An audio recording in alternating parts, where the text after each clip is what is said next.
아버지 감사합니다. 또 이렇게 저희들에게 또 비를 내려주시고 또 비를 통해서 하나님께서 창조하신 세계를 다스리시며 운행하시고 계심을 고백하고 또 찬송하기를 원합니다. 우리의 삶의 모든 작은 것들까지도 우리 주님께서 간섭하시고 또 우리들의 생각에는 우리의 뜻대로 되지 않는 것일지라도 그 모든 것이 하나님의 영원한 작정 속에 하나님의 섭리 가운데 있다는 것을 저희가 알게 하시고 하나님을 신뢰하며 주님께 맡기는 저희들 되게 하여 주시옵소서.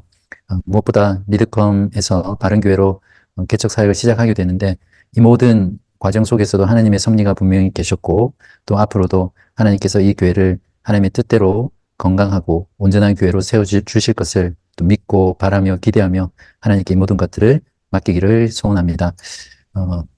오늘의 나눔 가운데 저희 함께 해주시고 한 마음 한 뜻으로 우리가 배우고 또 나누는 그 말씀 가운데 거할 수 있도록 인도하여 주시옵소서. 우리가 서로 더 사랑하고 이해하고 또 친밀해지는 것과 함께 우리가 주의 말씀 안에서 또 참된 교리 안에서 하나 되는 저희들 될 수 있도록 인도하여 주시옵소서. 이 모든 말씀 예수 그리스도 이름으로 감사하며 기도합나이다. 아멘. 제가 오늘은 주제가 교인의 자격입니다. 혹시 책 다 받으셨죠?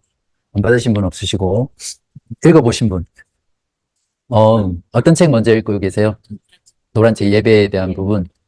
그리고 아이고, 이거 혹시 읽고 계신 분? 내용이 좀 어떠세요? 번역이 좀 매끄럽지 않아요. 약간 번역책. 저도 네. 저도 이렇게 보는데 안 그래도 제가 와이프한테 그 말 했었어요. 제가 이 영어 버전은 여기 들어있거든요. 근데 번역한 게 좀 진짜 우든 느낌. 영어로 쭉 읽으면 더 속 시원할 것 같은 생각이 들어요. 아, 그러시구나. 근데 어쨌든 굉장히 좋은 책이고요. 많은 신학자들, 목회자들에 의해서 추천을 받은 책이거든요. 제가 번역하면서 번역자를 좀 잘못된 것 같아요. 확실히 이 책은 저자가 직접 써서 너무 예배에 대한 철학이나 신학이나 역사를 아주 간결하게 잘 쓰신 것 같아요. 네, 그래서 오늘은 뭐 예배에 대해서도 앞으로 이제 시작하면 쭉 여러 번 나누겠지만 지난번에 2주 동안 다뤘기 때문에 오늘은 이 교인의 자격에 대해서 우리가 시작하기 전에 꼭 알아야 될 부분이어서 좀 오늘은 따로 그룹 모임은 하지 않고요. 같이 그냥 진행하려고 합니다. 교인의 자격 하기 전에 이제 바른 교회라는 이름이 정해졌고 그리고 그냥 이 이름이 좋다 이런 게 아니라 그 바른 교회라고 하게 된 그 과정이 있거든요. 그래서 그걸 같이 우리가 공유를 해야 그리고 사람들에게 소개할 때도 그렇고 또 같은 곳을 보면서 갈 수 있을 거라고 생각합니다. 그래서 아마 읽어보셨겠죠? 네, 읽어보셨을 텐데 제가 설명을 그냥 간단하게 드릴게요. 거기 보시면 제가 제일 처음에 떠올랐던 교회 이름이 바른 교회였거든요. 오하영도 있었고 하나님 영광 교회 또 뭐 있었죠? 바이블 펠로십 교회 뭐 몇 개 있었는데 한마음 교회는 종황이재님이 해주셨고 근데 바른 교회라는 의미를 정하게 된 거는 그 한글 성경에서 바른이라는 그 바른으로 번역된 단어들을 그러니까 그 바른에 해당하는 원어를 검색어를 넣어서 이렇게 돌리면 제 프로그램 안에 다 그게 요즘은 다 되거든요. 그 돌리면 주로 곧다, 그러니까 직진, 스트레이트, 옳다, right, 신실하다, faithful, 건전하다, healthy, sound 이런 의미를 번역할 때 다 바른으로 번역을 했거든요. 그래서 바른 길 교회 이렇게 하려고 하다가 조금 전에 누가 그랬는데 이름이 두 자로 이렇게 형용사로 연결되면 별로다. 이제 그런 말도 있고 또 저는 길보다는 바른이라는 걸 더 강조하면 좋겠다 싶어서 이제 바른 교회라고 그렇게 이름을 그러니까 후보로 처음에 이렇게 정하게 됐습니다. 자, 그러면 여기서 어떤 길이 바른 길인가?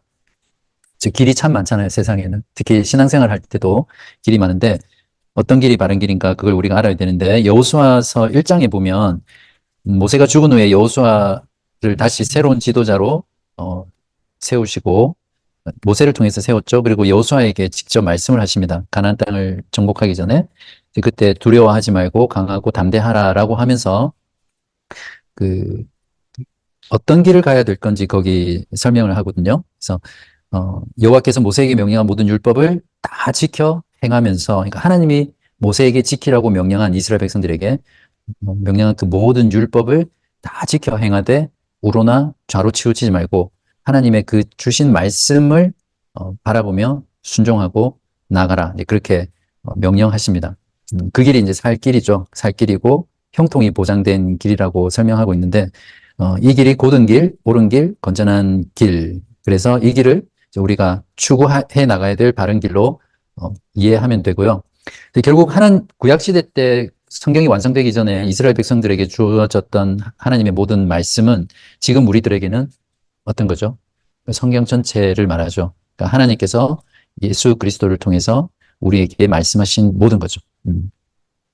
그래서 이 길은 성부, 성자, 성령, 삼위 하나님의 모든 말씀. 그래서 마태복음 28장 18절에서 20절에도 그 말씀 나오잖아요.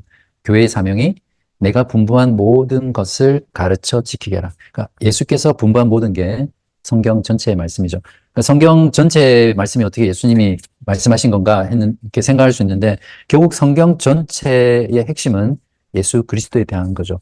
그래서 구약 모든 말씀도 궁극적으로는 예수 그리스도를 통해서 하나님 아버지와 성령을 계시하시는 하나님의 말씀이죠. 그런 면에서 신약의 그리스도인으로서 우리가 성경 전체의 말씀을 바르게 알고 배우고 그 말씀을 따라 순종해 가는 길이 바른 길이다. 그렇게 이해하시면 됩니다. 그래서 하나님께서도 말씀하셨지만 그 길이 형통한 길이고 형통한 삶입니다. 우리가 보통 형통하다 이러면 어떤 이미지를 떠올리세요? 돈, 그죠? 좀, 맞아요. 네. 경제적인. 네네. 맞습니다. 그래서 구약적인 의미에서는 그 말이 맞죠. 그러니까 장수 오래 살고, 자녀들 많고, 건강하고, 재산이 많은. 그건 이제 구약적인 의미로 복을 설명했기 때문에 형통이라는 걸 이제 그렇게 이해했지만, 이제 궁극적으로 신약에서는 예수 그리스도를 통해서 하나님의 뜻이 이루어지는, 그러니까 하나님의 교회와 하나님의 작정과 하나님의 구원 계획이 하나님의 뜻대로 이루어지는 그런 모든 삶들을 이제 형통한 삶이라고 이해를 하시면 됩니다. 영어에 보면 prosperous, 번영하다 이런 의미보다는 succeed, 그러니까 어떤 목적과 계획이 있을 때 그게 그대로 성공적으로 성취되는 그 형통하다는 말의 어떤 원어적인 의미거든요. 그런 면에서 하나님의 영원한 작정과 계획이 뭡니까? 예수 그리스도를 통해서 하나님의 백성들을 불러 모으고 그 백성들과 영원토록 하나님 나라에서 거하는 그 임마누엘의 약속과 복들이 이제 결국 이루어지는 것이 형통이라고 볼 수 있죠. 쭉 넘어가서 이 페이지에 보면, 근데 구약 성경에서 바른이라는 단어를 찾아보면 곧은 진리의 신실한 확고한 정직한 의로운 이런 뜻으로 쓰이거든요. 근데 저희 놀라운 발견은 아니고 찾아보면 신약 성경에서는 딱 2번 빼고요. 전부 다 건전한 또 건강한 이런 의미로 쓰였어요. 근데 그 말이 쓰일 때 어떤 신체적인 건강, 건전한 데 쓰인 게 아니라 교리, 교훈. 한국 번역은 교훈이라고 되어 있는데 원어는 교리로 되어 있거든요. 사운드 독트린. 그러니까 말씀에 근거한 바른 교리를 쓰였어요. 7번에. 근데 그게 다 바른 말, 바른 교훈에 쓰였거든요. 그러니까 궁극적으로 그러니까 구약 성경에서 말하는 하나님이 말씀하신 그 길, 말씀을 지키고 순종하는 그 길은 결국 하나님의 말씀에 기초한 바른 교리를 우리가 따라서 살아가는 삶이다. 이렇게 볼 수 있습니다. 이제 그런 면에서 우리 바른 교회는 바른 말씀을 통해서 바른 교리를 배우고 그 교리를 따라서 순종해가는 삶. 그게 이제 실천적인 면에서 바른 교회가 가야 할 부분이죠. 거기 제가 네 번째 패러그래프에 보시면, 자, 그러므로 우리가 걸어가고자 하는 바른 길은 바른 교훈이며 바른 교훈은 바른 교리입니다. 그리고 사도들이 전하고 가르친 전통이고요. 그래서 교리는 삶이고 신학이란 하나님을 향한 삶의 교리라고 정의할 수 있는데 바른 말씀을 통해서 바른 신학, 거기서 바른 교리가 나오겠죠? 그러면 교리는 항상 바른 교리가 있어야, 바른 신학이 있어야 신앙이 온전해지거든요. 그래서 바른 신학, 바른 신앙, 그리고 바른 신앙이 있을 때 바른 삶으로 이어집니다. 음, 그, 여러분, 교리라고 하면 좀 어떤 뉘앙스나 이렇게 이미지가 있으세요? 보통 교리라는 말 잘 안 현대교에서 잘 안 쓰는 편이죠. 교리. 자주는 안 그죠? 그러니까, 이러면 이제 할 말이 너무 많은데, 어쨌든 넘어갑시다.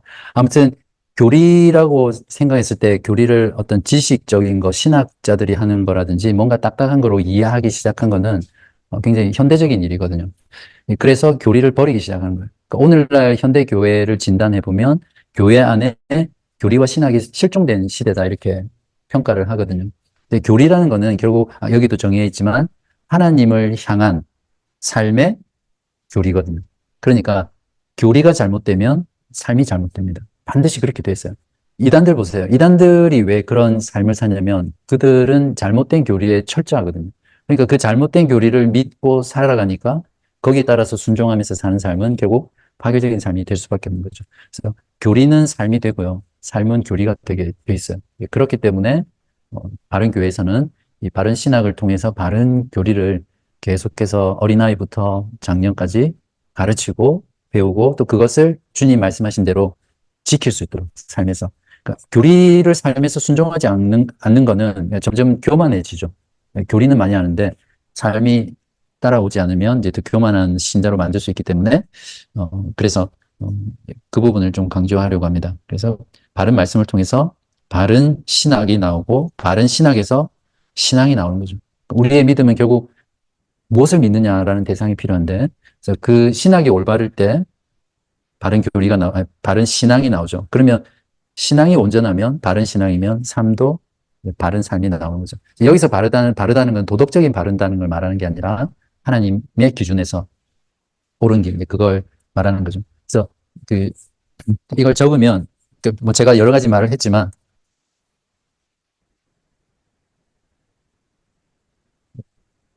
항상 교회는 바른 말씀이 센터거든요. 바른 말씀을 순수하게 가르치고 전파하면 바른 신학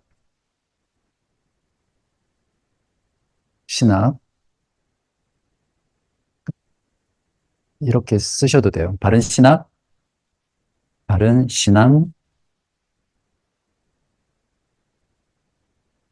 바른 삶 이렇게 됩니다.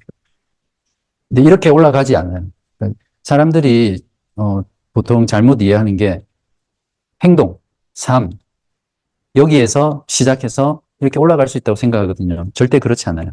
반드시 하나님의 말씀에서 시작해서 그 말씀을 어떻게 이해하고 해석하느냐에 따라서 신학이 나오는 거고 여기에서 신앙이 나오고 삶이 나오지 이 반대로 거꾸로 올라가지는 않거든요. 그래서 바른 교회는 바른 말씀을 통해서 바른 신학과 신앙과 삶 이렇게 하면 외우기 쉽죠. 네. 그런 의미에서 구호 삼창 이런 거 바른 바른 애들 다른 교회에서 네. 애들 좀 불러봐요. 완전 말하는 거. 바른 착착착 그만할게요. 네. 그러면 거기 3페이지에 보면 이게 굉장히 중요한 부분인데요. 음, 여러분 제가 우리 교회는 역사적 그러니까 바른 신학이라고 했을 때 어떤 신학을 추구할 것이냐?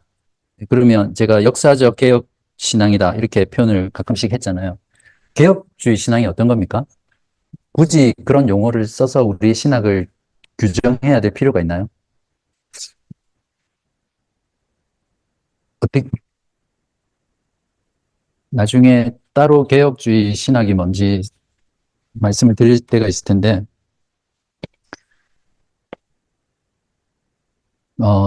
그러니까 하나님, 우리가 성경으로 돌아가자. 그래서 성경을 봐야지. 뭐 신학 그런 거는 다 어떤 교단이나 교파나 사람들이 만드는 게 아니냐 이렇게 생각을 하거든요. 근데 이제 거기에 굉장히 큰 함정이 있습니다. 모든 사람은 다 성경을 읽거든요. 심지어는 이단들도 오직 성경이에요. 솔라 스크립추라. 그들도 성경을 근거로 교리를 만들거든요. 신천지 보세요. 완전 전략이 그거잖아요. 성경 공부, 뭐 질문 좀 던져가지고 어리부리하게 대답하고 이러면 우리 좋은 성경 공부 있다. 그래서 그들의 목표는 일단은 성경 공부에 데려가는 거예요. 그래서 성경 공부에 나가기 시작하면 이제 이게 브레인 와시가 되거든요. 성경을 가지고 풀어요. 막 수수께끼 풀듯이 성경을 가지고 풀거든요. 그러니까 넘어가죠. 그냥 막 다른 막 어떤 신학적인 내용 가지고 막 이게 설득하기위해서는 사람이 안 넘어가는데 보통 기존 교회에서는 성경을 그렇게 잘 안 가르치잖아요. 그러니까 진짜 나이스하게 또 논리적으로도 보이면서 성경을 가지고 그렇죠. 그러니까 우리는 오직 성경만 있으면 돼. 그거는 굉장히 큰 위험 요소라는 거죠. 그래서 중요한 거는 종교개혁의 본질은 뭐냐면 성경을 떻게 해석하느냐의 문제였거든요. 중세 가톨릭도 다 성경을 통해서 교리를 만드는 거잖아요. 근데 로마 가톨릭은 성경보다 교회가 더 위에 있어요, 권위가. 그러니까 교회가 성경을 해석하는 권위가 있는 거죠. 근데 종교개혁은 아니다. 성경을 해석하는 거는 성령 하나님께서 교회를 통해서 해석하는 거다. 그렇게 해서 종교개혁의 핵심은 성경 해석이에요. 그러니까 성경을 바르게 해석하는 거죠. 그러니까 신학이라는 거는 결국 뭐냐면 성경을 어떻게 해석하느냐의 문제예요. 이 세상에 어떤 누구도 이 신학의 프레임 없이 성경을 온전히 순수하게 해석할 사람은 없어요. 맞습니까?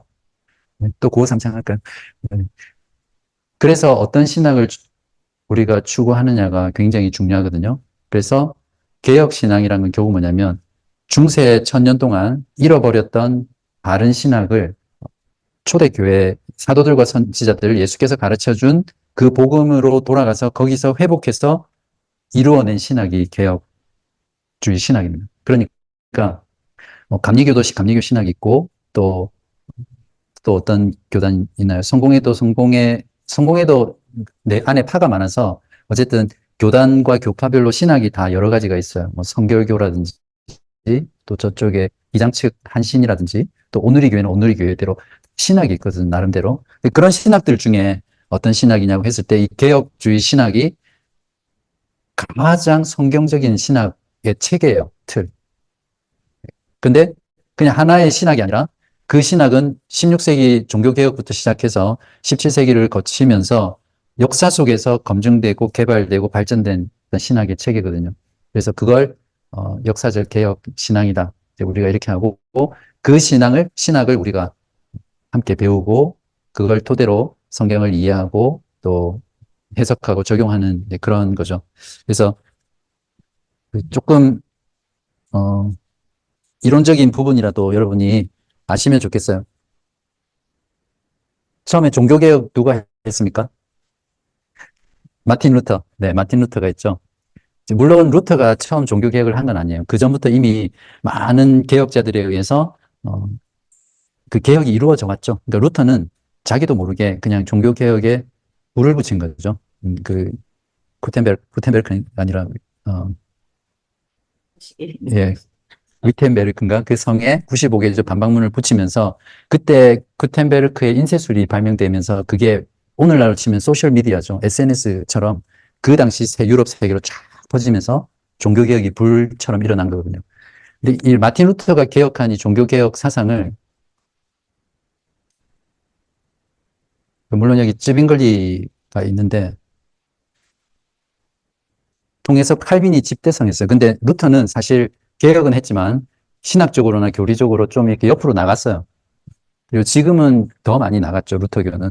그래서 즈빙글리와 칼빈주의에서 개혁신앙이 이제 집대성됩니다. 근데 이 개혁신앙은 결국 성 어거스틴을 지나서 사도들과 예수께서 가르쳐 주신 그 가르침으로 돌아간 신학이거든요. 근데 여기에서 스코틀랜드로 가서 장로교가 됐고요. 그 다음에 영국으로 가서 소위 말하는 청교도 신학이 여기서 나오고, 그 다음에 유럽, 네덜란드죠, 주로. 가서, 여기는 그냥 이름 그대로 개혁주의 신학이 됐습니다. 그래서 이 장로교가 엄밀히 말하면 장로교가 아니죠. 이 영국의 청교도도 아니고 어, 브라운파라고 해서 일종의 침례 교도인데, 그러니까 그 필그림이 아니에요. 이 사람들이 미국으로 건너가서 나중에 청교도들도 장로교, 그러니까 청교도들이 미국으로 건너가서 미국에 있는 북장로교회가 한국으로 들어가서 형성된 신학이 지금 한국교회 신학이거든요. 그래서 제가 이걸 설명드리는 거는 저희가 추구하는 개혁 신학이라는 거는 결국 이 신학을 말하는 거예요. 가장 이런 많은 신학들 중에서 이거는 이제 개혁 신앙의 어떤 지류지만 그 외에 많은 신학들이 있거든요. 미국에서 부흥 운동이 일어나면서 오순절 운동이 일어나고, 그다음에 퀘이커 교도라든지 성결 운동이라든지 이제 그런 것들이 많이 일어났지만, 어쨌든 역사적 개혁주의라는 거는 이제 이 부분을 이제 말씀하거든요.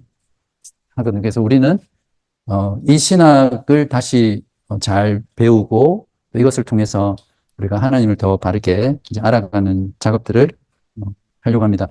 짧은 시간에 설명을 다 드리기는 어렵지만 대충 이해하시겠죠. 역사적 개혁 신앙이라는 게 어떤 건지. 그래서 이 길이 오래된 길이지만 새로운 길이고, 그러니까 오래된 새 길 또는 새로운 옛길, 우리가 추구하고 걸어가야 될 바른 길이다. 이렇게 정의할 수 있겠습니다.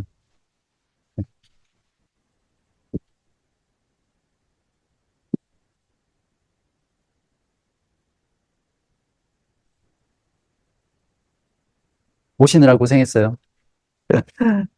음.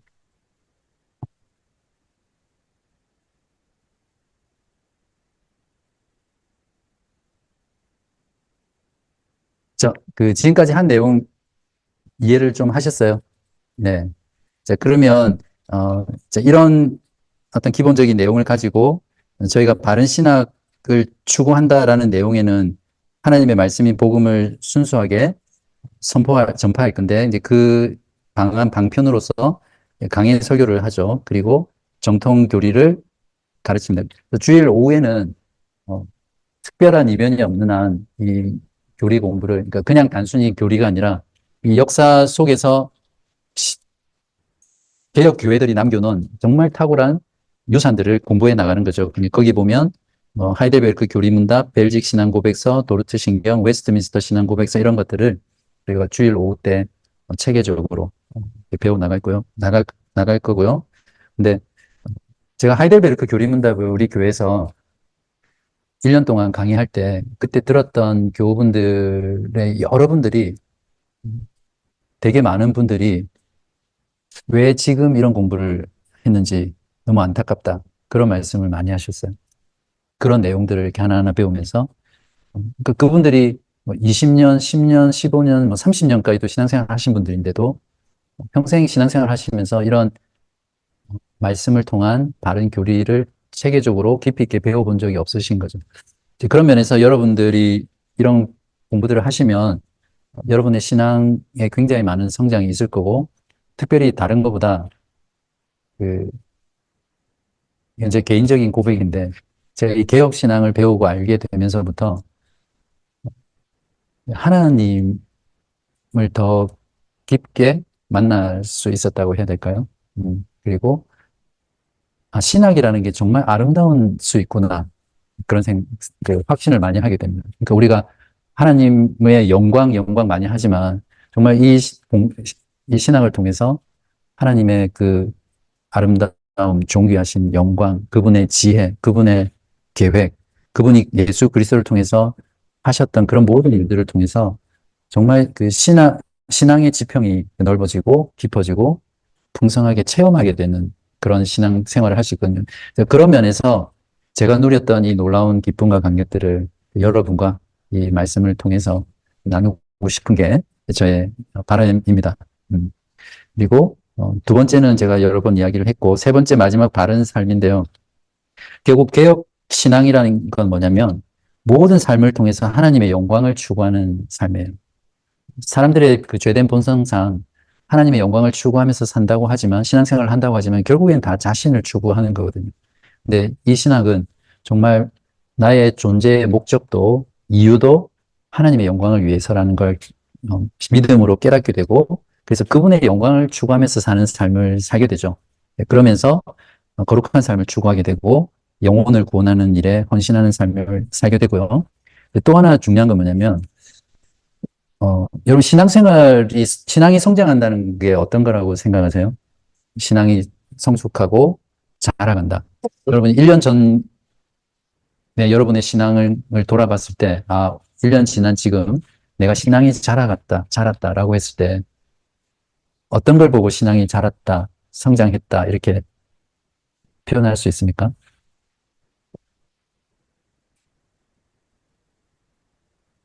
뭐, 형이상학적인 질문인가요?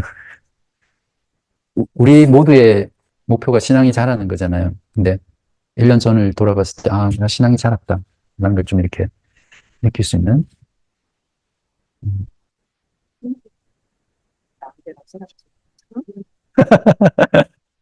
음, 너무 짧나요, 기간이?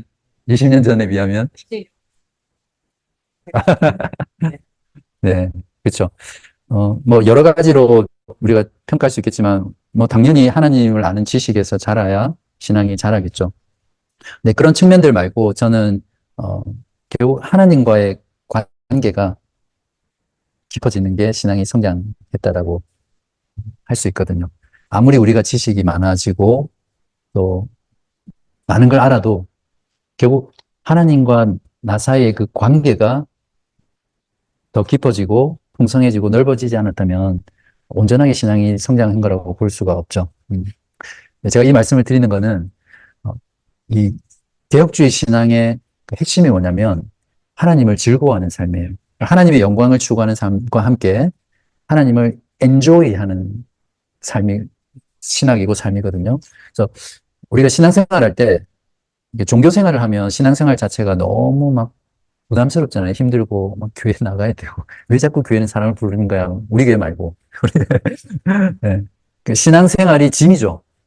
근데 진짜 말씀을 통해서 하나님을 깊이 만나가면 갈수록 하나님 자체를 즐거워하게 되는, 그러니까 하나님과의 관계 속에서 하나님을 즐거워하는 그런 성숙으로 나아가는 거죠. 저는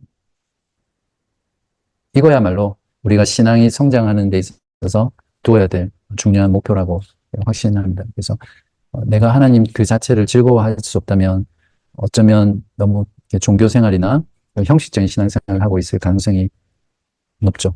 성경도 분명히 우리의 상급은 하나님 자신이라고 이렇게 표현합니다.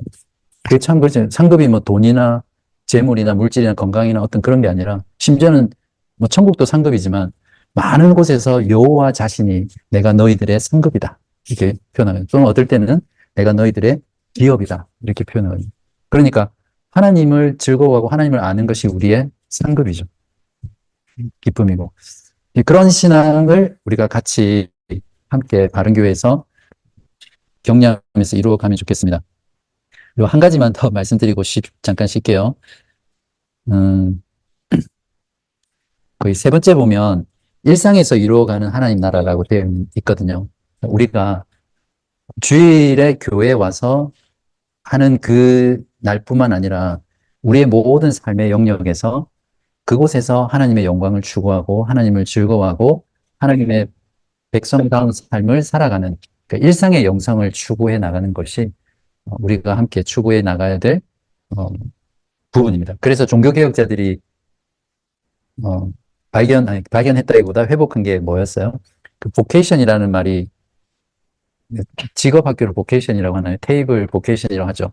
그 보케이션이라는 게 콜링이잖아요. 콜링. 보컬 할 때 그 라틴어로 그 단어일 겁니다. 네, 여러분 제가 그래서 직업을 보케이션이라고 부른 건 종교개혁자들이 발견해낸 거예요. 그러니까 어떤 목회자, 선교사가 성직자라고 해서 거룩한 직업이 아니라 모든 직업이 하나님 앞에서 거룩한 성직이다. 그래서 그걸 이제 보케이션이라고 하는 거예요. 그래서 모든 사람, 그리스도인은 자신의 어떤 직업이든지 세상 사람들이 아무리 천하게 여기는 그 직업조차도 하나님 앞에서는 거룩한 소명이다. 이렇게 가르쳤어요. 그러면서 모든 성도들이, 그리스도인들이 구두장이, 목수, 또 카펜터가 목수죠. 그리고 심지어는 그 가정에서 전업주부들까지도 하나님께서 나를 이곳에 콜링하셨구나. 그렇게 믿고 그곳에서 하나님께 영광 돌리고 하나님을 즐거워하고 거룩하게 살고 자기에게 맡겨진 사명들을 최선을 다해서 살아갔거든요. 그게 종교개혁이 이루어낸 큰 놀라운 업적이에요. 그러다 보니까 결국 그 종교개혁이 일어났던 나라와 도시와 국가가 부유하게 된 거죠. 그 결과로. 부유하기 위해서 그렇게 해야 되는 건 아니지만.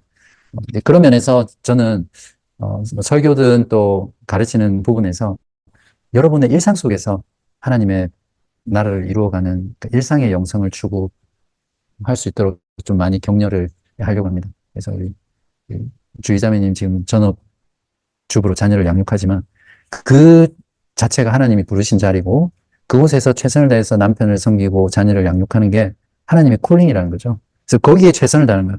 아유, 진짜 이 애를 언제 다 키워가지고 나 좀 나만의 일을 해. 그런 게 아니라 지금 있는 그 자리가 하나님이 부르신 자리. 그곳에서 하나님의 자녀로 백성으로 그리스도인으로 최선을 다해서 하는 게 하나님께 영광이 되는 삶이다. 그런 신앙생활을 같이 추구하려고 합니다. 네, 제가 하다 보니까 또 흥분해가지고 했는데 잠깐 쉬고요. 우리 잠깐 쉬고 나머지 내용 할 수 있는 만큼 하고 기도하고 그렇게 마무리하면 좋겠습니다. 우리 잠깐 쉬죠. 네.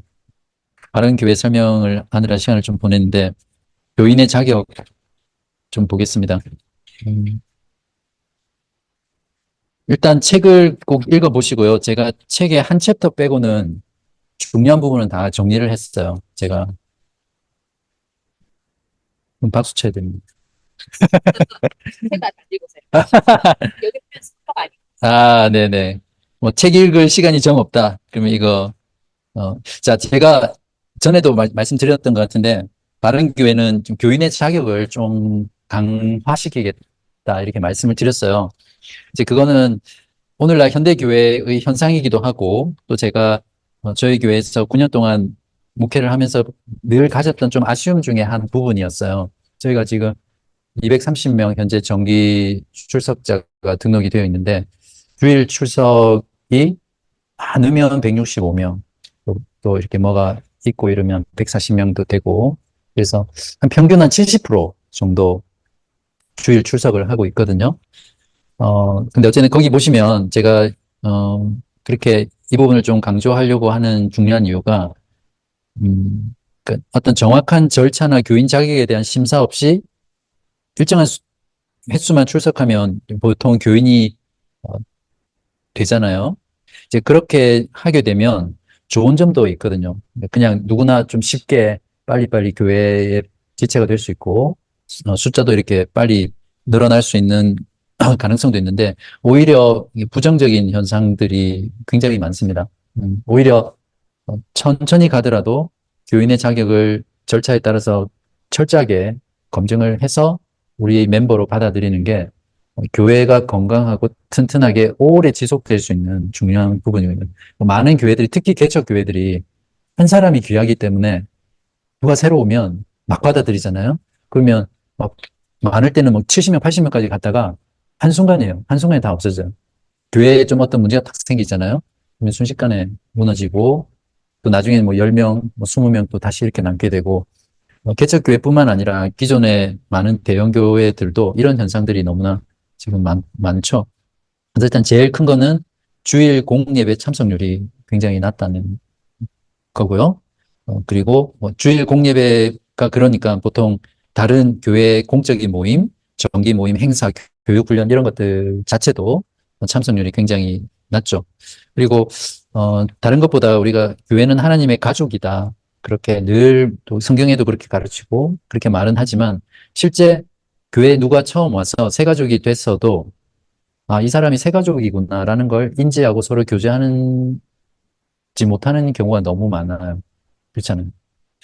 이제 그런 현상들.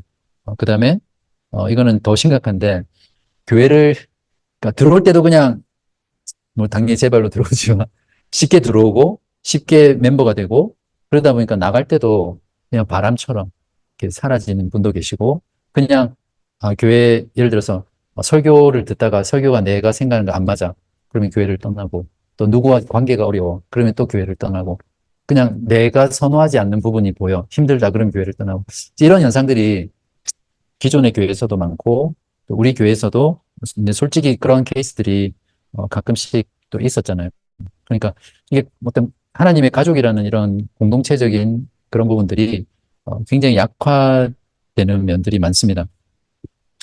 어, 그래서 뭐 사실 참된 교회 세 번째 지표인 권징 사역이 제대로 시행되기 어려운 면들이 있죠. 그래서 뭔가 잘못된 부분을 권면하고 또 거기서 돌이키도록 이렇게 목회자와 리더들이 지도자들이 권면하면 그게 불편하니까 교회를 그냥 떠나죠, 보통. 그러니까 권징 자체도 안 되고 또 반면에 이제 그러다 보니까 결국 그 교회를 섬기는 그룹들은 항상 소수의 리더, 또 소수의 사람들이 많은 사역들을 도맡아 하다 보니까 그 사역에 대한 그런 부담들도 굉장히 커지게 되죠. 이제 뭐 결론적으로는 어쨌든 성경적인 교회는 교인의 자격을 분명하게 하고 그 자격을 충족시켰을 때 심사를 통해서 받아들이는 게 성경적이다. 네, 그렇게 말씀을 드릴 수 있겠습니다. 그래서 저희가 이제 시작하는 교회인데 너무 교인 되는 게 어렵다, 힘들다. 이거 무슨 조직도 아니고 조폭 조직 손가락 하나 이렇게만 하고 그래서 들어올 때는 근데 시키면 나가도 네. 근데 조폭들은 들어올 때도 어려워요. 그러니까 아무나 안 받죠. 네. 교회는 학교에 막 네. 아, 네. 어른 교회 말이야. 몰랐어. 어른 교회, 필터 교회. 네. 그 책에 보면 중요한 내용들이 굉장히 많은데 그 중에 몇 가지만 제가 짚고 넘어갈게요. 일단 예수 그리스도께서 국가도 세우셨고 교회도 세우셨다는 것. 그게 참 중요한 성경의 말씀이죠. 그래서 예수 그리스도께서 교회를 다스린다라는 측면에서 우리가 교인의 자격을 이해하고요. 이제 그런 면에서 지역 교회라는 곳은 그리스도께서 이 땅 가운데 세우셨기 때문에 이 땅의 가장 높은 권위로 주님께서 교회를 세우셨다는 거죠. 이제 그게 지역 교회입니다. 성경에 보면 성경에 교인의 자격이라는 말이 어디 있냐 이렇게 질문을 할 수 있는데 우리가 성경에서 멤버십이라는 단어를 찾으면 안 나오죠. 근데 교회를 비유하고 은유하는 표현들 있잖아요. 가족, 양떼, 성전, 포도나무, 하나님의 자녀, 백성, 형제, 자매 이런 것들을 찾아보면 성경 전체가 다 교인의 자격에 대해서 말을 하고 있는 거죠. 이 조나단 이 저자가 조나단 리먼 이분이 참 좋은 비유를 들었어요. 지역교회를 어떻게 비유했냐면 대사관의 비유를 했어요. 읽어보시면 좀 공감하셨을 것 같은데 그러니까 대사관이라는 곳은 한 나라를 다른 나라 안에서 대변하는 기관이잖아요. 그러니까 우리도 교회 지역교회는 하나님의 나라, 궁극적으로는 역사의 종말 예수님께서 재림하셨을 때 완성될 그 하나님 나라를 지금 현재 이 땅에서 대변하는 곳. 우리의 왕이 누구이며 백성은 누구이며 우리가 어떻게 다스려진다라는 그러니까 역사의 종말에 있을 그 완성될 그 교회 하나님의 나라를 지금 이 땅에서 대변하는 대사관이 지역교회다. 그러니까 당연히 그 나라의 자격, 국민의 자격, 소속 이런 것들을 좀 철저히 하는 게 성경적이겠죠. 어, 그래서 그 제가 정리한 노트를 보시면 이 책을 읽는 것보다 더 쉽게 이해가 되실 거예요. 일단 정리를 해 놓으시고요. 거기 6번에 보면 그래서 5번의 지역교회 기능을 뭐라고 정의를 하고 있냐면 자, 예수 그리스도를 고백하는 자들, 그 믿음을 고백하는 자들 중에서 진짜와 가짜를 구별하는 게 지역교회의 역할이라는 거예요. 그래서 세상 사람들이 하나님의 백성들의 참된 모습을 통해서 예수 그리스도와 복음이 정말 진짜라는 걸 알 수 있게 하는 역할이 이제 지역교회죠. 그러니까 지역교회의 교인으로 받아들일 때 진정한 믿음의 고백이 없는 사람을 그냥 무분별하게 받아들이면 이런 대사의 기능들을, 대사관의 기능들을 할 수 없겠죠. 이제 그런 면에서 지역교회는 참여하는 것이 아니라 순종하는 것이다. 이렇게 우리 생각을 좀 바꿔야 되죠. 우리는 보통 교회는 내가 선택하고 내가 교회를 참여한다 생각하는데 그것이 아니라 우리가 국가를 선택해서 우리가 참여하는 게 아니잖아요. 그냥 국가 정부라는 권력의 권위에 우리가 순종하는 것처럼 지역교회도 그리스도께서 이 땅 가운데 권세 있게 세우신 권위 있는 기관이기 때문에 참여하는 게 아니라 순종하는 곳이 지역교회다. 그래서 내가 그리스도를 믿기로 선택했다면, 즉 믿음을 가진 그리스도인이라면 반드시 그리스도인들도 함께 선택해야 된다는 거죠. 자, 그다음에 이제 저자는 신약 성경에서 교인의 자격을 말하고 있는 부분이 어떤 부분인지를 신약 성경을 훑으면서 쭉 증거하고 있거든요. 그 부분은 제가 넘어갈게요. 읽어보시고요. 어쨌든 결론적으로 신약 성경은 교회의 교인의 자격에 대해서 너무나 강력하게 분명하게 말하고 있다. 이걸 성경 본문을 해석하면서 그 근거로 들고 있습니다. 그래서 그 성경을 근거로 우리가 교회의 교인됨이 왜 필요하고 어떤 건지, 또 어떤 사람이 교인이 될 수 있는지, 그런 것들을 살펴보자는 거죠. 그 중에 신약 성경이 일괄적으로 보여주는 주제 중에 네 번째를 보시면 11페이지인데요. 그리스도인은 공식적으로 모일 때 특별한 능력과 공동의 정체성을 소유하는 것이고요. 그다음에 이게 중요합니다. 그리스도인의 삶의 첫 단계는 항상 신약 성경은 세례였다는 거죠.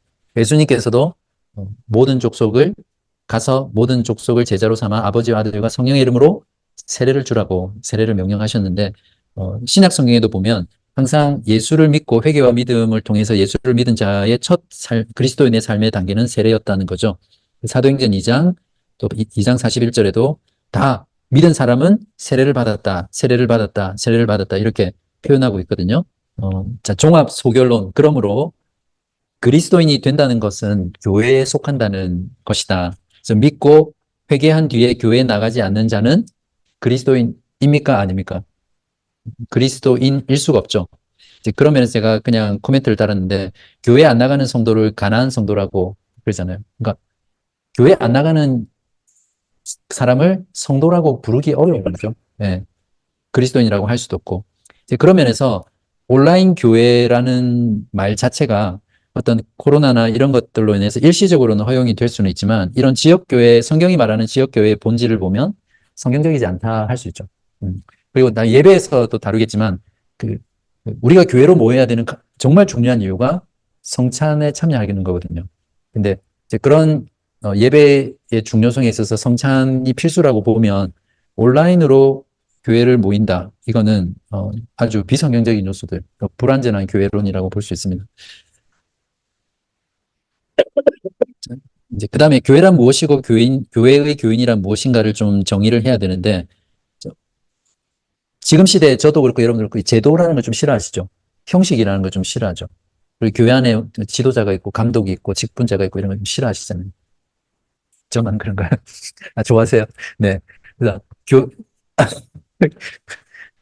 좀 카리스마를 좋아하시는. 아니, 약간, 아니, 저희 쟤네들 다니면서 되게 힘들었던 부분이 약간, 뭐라고 불러야 될지, 뭐, 호칭 같은 게, 근데 약간 한국 보면은, 원사님, 뒷사님, 지금, 그래서 그게 좀, 네, 네. 제가 앞으로 권사님이라 불러드릴게요. 네.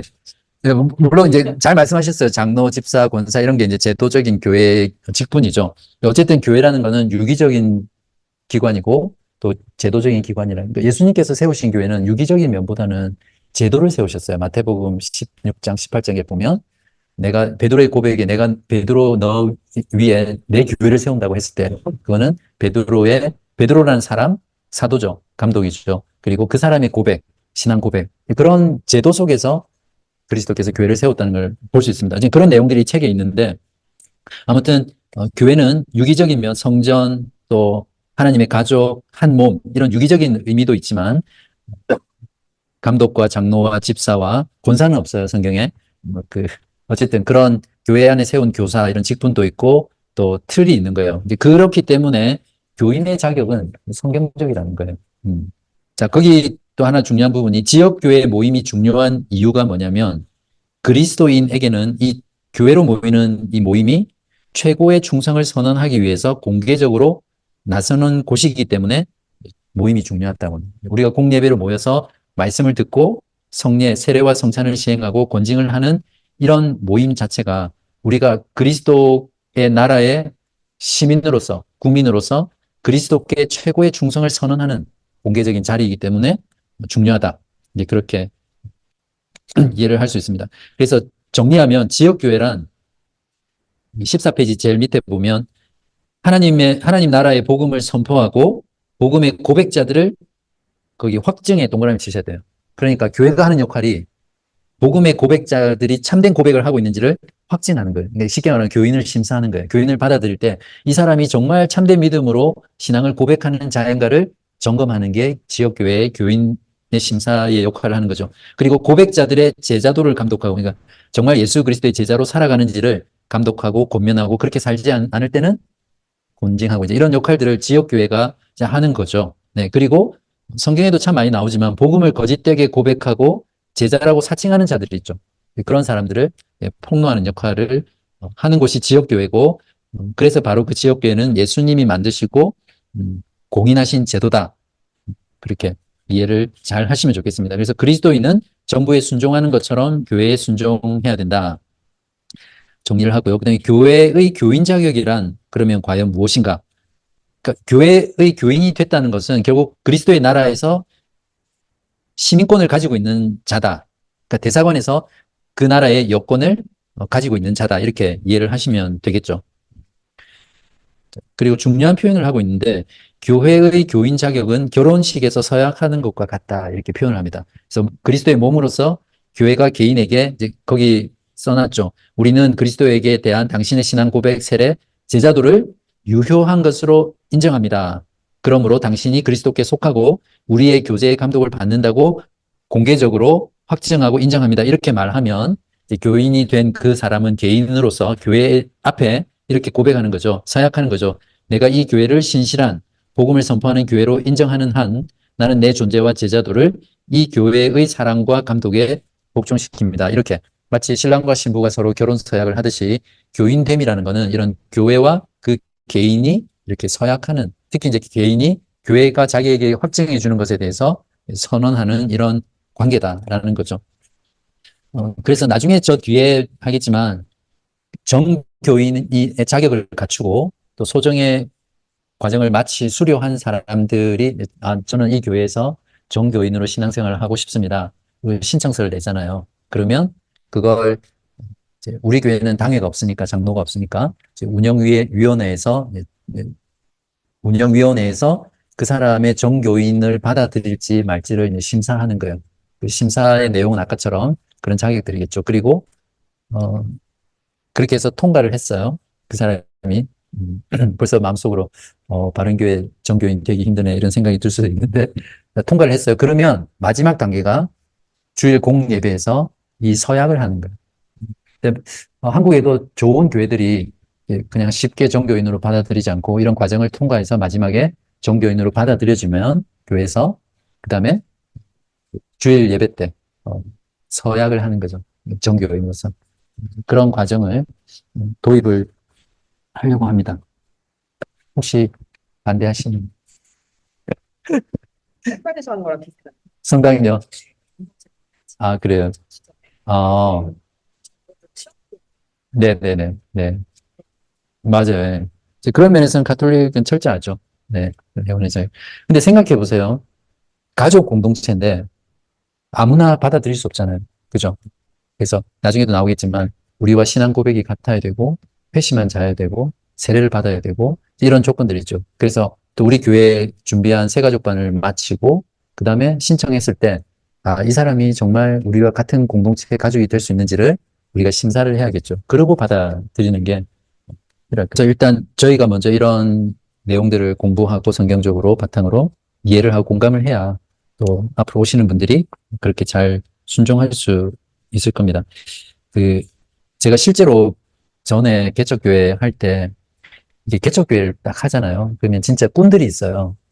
개척한 교회만 쫓아다니는 사람들이 있어요. 진짜로. 근데 진짜 아마 5월달 돼 보세요. 진짜 이렇게 왔다 갔다 하시는 분들 많이 있을 거예요. 어디 개척했다면 가보는 거예요. 그 메뚜기라고 표현하는데 막 이렇게 교회 옮겨 다니면서 그 교인 자격의 기준을 보면 누가 교인이 되는가? 제일 중요한 거는 그리스도인들이죠. 이것보다 더 필요한 것도 아니고 덜 필요한 것도 아닙니다. 그러니까 그리스도인이라는 걸 우리가 확증하는 과정이 이제 교인을 심사하는 건데 첫 번째는 분명한 신앙 고백이 있어야죠. 우리가 이 사람이 그리스도인인지 아닌지는 고백을 통해서 알 수밖에 없잖아요. 그죠? 그 마음속에 뭐가 있든지 간에 어쨌든 입술로 그 신앙을 고백하는 걸 듣고 우리는 이 사람이 그리스도인이다, 아니다를 알 수 있죠. 뭐, 궁극적으로 그 사람이 내면은 하나님밖에 모르시죠. 근데 어쨌든 신앙 고백이 있는 자여야 되고, 이제 두 번째는 회심한 자여야 되겠죠. 즉, 거듭난 자, 참된 회개와 믿음으로 거듭난 자, 회심한 자인지를 우리가 봐야 되고요. 그다음에 세 번째는 세례를 받았느냐는 세례 받은 자. 그러니까 이 책에도 그렇게 나오죠. 우리 여러분 중에는 세례 안 받으신 분 없죠? 네. 혹시 우리 멤버 중에 초기 개척 멤버 중에 세례를 안 받으셨으면 세례부터 먼저 받아야 정식 멤버가 될 수 있죠. 네. 근데 우리 초기 개척 멤버는 그 예외적으로 적용해서 전교인으로 하는 그게 조항이 있어요. 왜냐하면 이미 그 전 교회에서 오랫동안 지켜봤고 봐왔고 또 했기 때문에 그러니까 제가 말씀드렸어요. 5월 이후에 오시는 분은 우리 교회 교우분이라도 모든 과정을 새로 다 진짜 그래요. 네. 벌써 저희가 지금 6번째인데 이 시간 동안 함께 나눈 말씀, 기도, 교제 이런 것들이 이제 그런 과정들을 지금 다 검증하는 부분이거든요. 네. 그래서 조금만 더 할게요. 그 지역교회에 순종하는 8가지 방법이 있어요. 그 책에 보면 나와 있는데 일단 공적으로 순종해야죠. 그 말은 내가 정기적으로 성찬을 받고 말씀을 듣고 한 지체로 섬길 수 있는 지역교회에 이제 속하는 거죠. 거기에 속해서 이제 공적으로 순종하는 거고요. 두 번째는 신체적으로, 지리적으로 순종하는 겁니다. 그러니까 지역교회에 순종한 8가지 방법 중에 두 번째인데, 이제 그리스도인은 자신의 지역교회에 신체적이라는 건 말 그대로 그 모임에 물리적으로 가는 걸 말하죠. 그리고 지리적으로도 여기는 아마도라고 적혀 있는데, 책을 보시면 왜 아마도라고 되어 있는지 알 수 있어요. 그러니까 지리적으로 순종해야 된다고 했거든요. 그러니까 신체적으로 순종한다는 거는 매주 주일 공예배에 우리가 신실하게 참석하는 걸 말하죠. 그러니까 히브리서 10장 24절 25절에도 분명히 모이기를 피하는 어떤 사람들의 습관과 같이 하지 말고 오직 고나여 그날이 가까움을 볼수록 더욱 그리하자. 그래서 주일마다 신실하게 모이는 것이 교인에 있어서 정말 중요한 순종의 모습이죠. 제가 이 부분은 다루고 싶은데, 이제 여기 보면 이 저자는 지리적으로도 교회 근처 사는 게 올바른 결정이다. 뭐 반드시 그렇게 해야 된다고 성경은 말하고 있지 않지만, 교인들이 많이 사는 지역에 이사를 오거나 그렇게 살면 더 교회를 잘 섬길 수 있고, 또 필요한 필요들을 채울 수 있고, 또 교제할 수 있고, 교회와 일상의 삶을 통합할 수 있기 때문에 항상 집을 이사를 하거나 또 직장을 구하거나 이런 걸 할 때도 그런 중심으로 생각하고 결정하는 게 필요하다. 이런 말들을 합니다. 제가 서울에 다녔던 교회는 정말 좀 신기한 교회인데 교인들이 다 교회로 이사를 와요. 조금 젊은 교회이긴 한데 처음에 저는 왜 그런지 몰랐었어요. 근데 나중에 알게 됐는데 그 교회가 처음에 지하부터 시작했었거든요. 근데 커가지고 지상으로 올라가서 동네를 옮기니까 또 동네 교회 근처도 다 옮기는 거예요. 그리고 또 교회 건축에서 다른 암사동으로 가니까 또 뭐 다 그런 건 아니지만 이렇게 교회 근처로 이사를 하더라고요. 왜냐하면 한국 교회는 또 새벽 기도도 있고 나 집회도 많으니까 그런 면도 있고. 그런데 저는 불광동 저 멀리 살았었어요. 아무튼 근데 이분이 말하는 이런 원리적인 측면은 우리가 깊이 고민해 봐야 될 거라고 생각하고요. 그리고 정서적으로 순종해야 되고 재정적으로 순종해야 되고 직업적으로 윤리적으로 이렇게 순종해야 된다. 그런 내용들을 이렇게 했습니다. 근데 여기까지가 제가 책에 있는 내용을 정리를 했고 그 정리한 것 중에서도 꼭 다루어야 될 것만 제가 다루었고요. 자, 마지막으로 자, 그러면 우리 교회는 어떻게 할 것인가? 이게 중요하잖아요. 다른 부분은 읽어보시고요.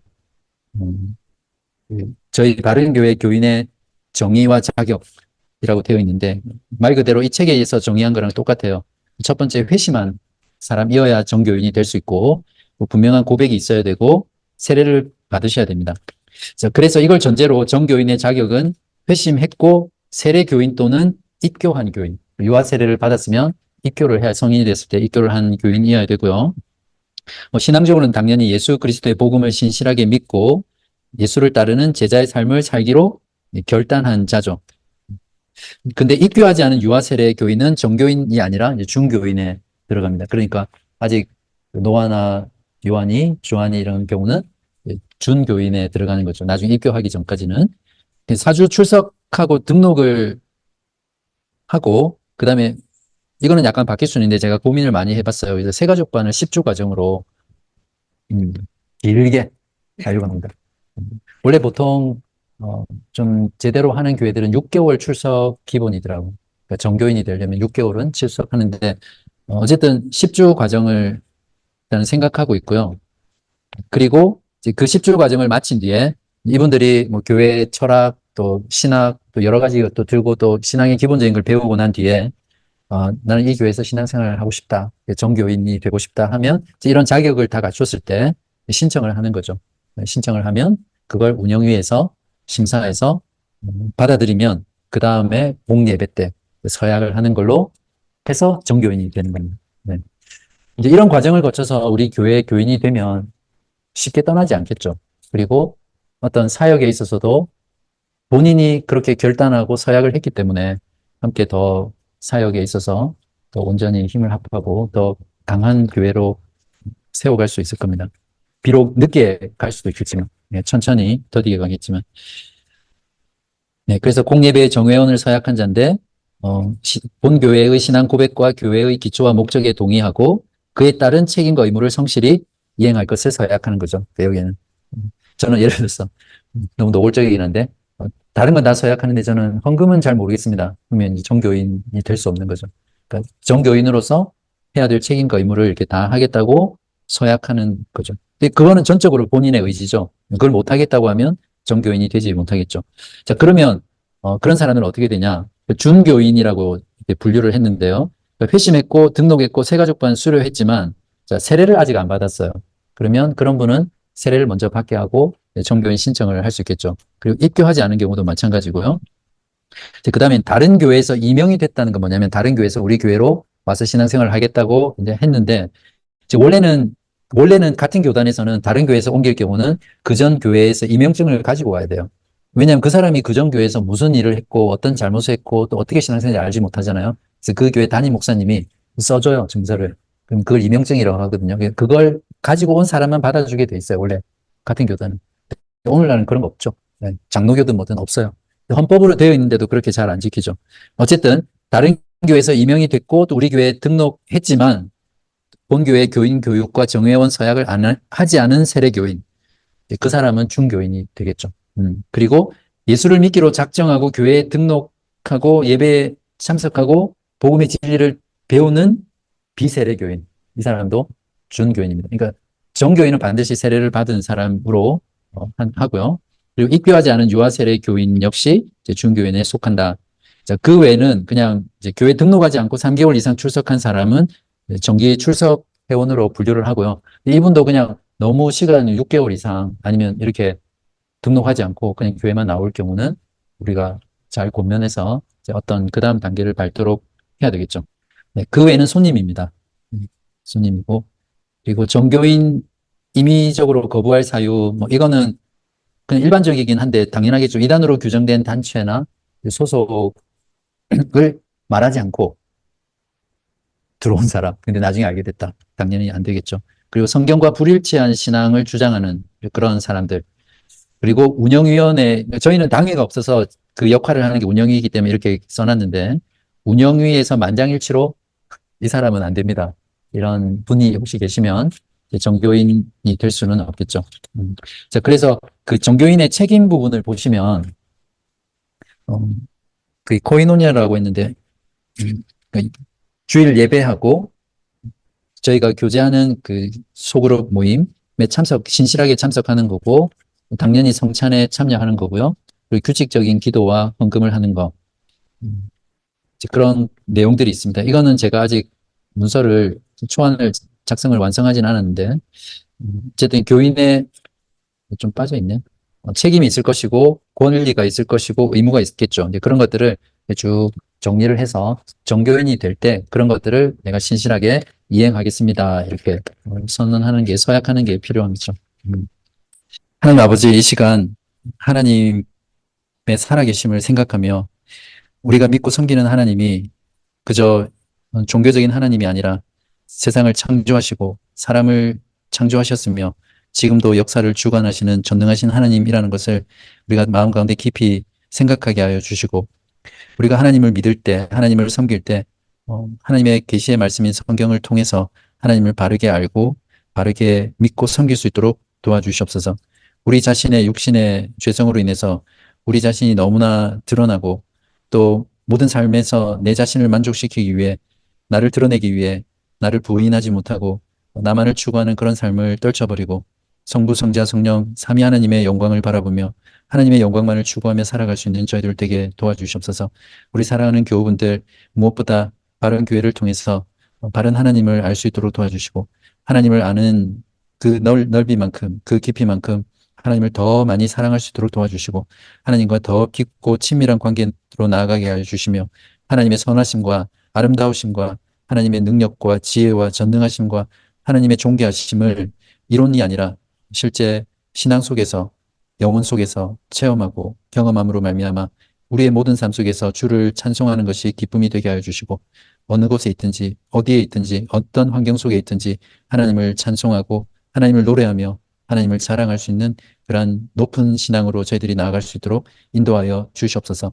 하나님의 사랑과 은혜를 경험하는 만큼 우리에게 허락된 사랑하는 가족들, 아내와 남편, 그리고 자녀들을 전심으로 사랑하고 섬길 수 있도록 도와주시고 또 우리들의 섬김을 통해서 우리 주변에 있는 이웃들이 예수 그리스도의 사랑과 자비를 경험하게 하여 주시고 우리가 어느 곳에 가든지 그곳이 하나님의 나라임을 기억하고 하나님의 영광과 거룩한 삶과 거룩한 생활을 통해서 주님께 영광이 되는 삶을 살아갈 수 있도록 인도하여 주시옵소서. 하나님 아버지, 저희들은 미약하고 연약하지만 오늘 나누었던 말씀처럼 교인됨을 우리가 신실하게 추구해 나갈 수 있도록 도와주시고 참된 그리스도인들이 모여서 하나님을 바르게 경배하고 주의 복음을 증거하며 주님의 성도들을 사랑하고 또 믿지 않는 자들을 교회 가운데 받아들여서 그들이 믿음을 가지고 하나님을 찬송하며 하나님께 믿음으로 고백하며 나아가는 생명의 역사들을 이루어 나갈 수 있도록 주님 저희들 가운데 역사하여 주시옵소서. 우리들의 연약함을 통해서 예수 그리스도가 더욱더 강해지게 하시고 우리들의 어리석음과 지혜 없음을 통해서 오히려 하나님의 지혜와 능력이 더 밝히 드러날 수 있는 그런 도구가 되게 하여 주시옵소서.